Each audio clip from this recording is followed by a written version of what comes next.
we are working it today with Andy Challenger Gray and Christmas, and I think a lot of Americans are feeling the stress. They're working remotely from home, and they're also working at home.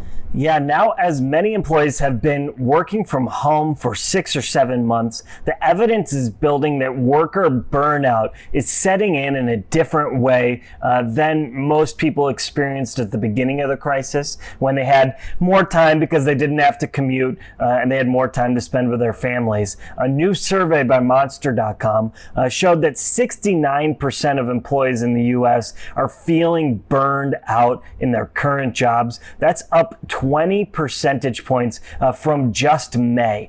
So those are alarming results and shows that companies need to take an active approach to prevent worker burnout. Andy, what are some of the issues that are coming up? There are a couple factors really increasing the stress on workers. One is that the normal vacations and breaks that employees take throughout the year have been postponed due to COVID-19 as travel has become more difficult.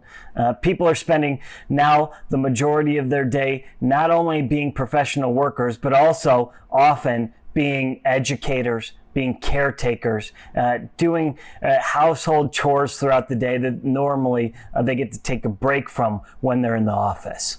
How should companies address the problem? Yeah, to prevent employee burnout, it's really important that employers encourage their workers to take real time off, to disconnect from their work so they can come back refreshed.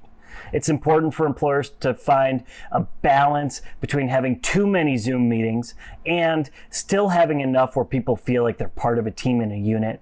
And then thirdly, it's really important that employers communicate the strategy and the status of the organization so that people don't feel too disconnected and out of touch with where the organization is headed. Thank you so much, Andy. We will see you next week. Thanks, Angie. Thanks for having me on.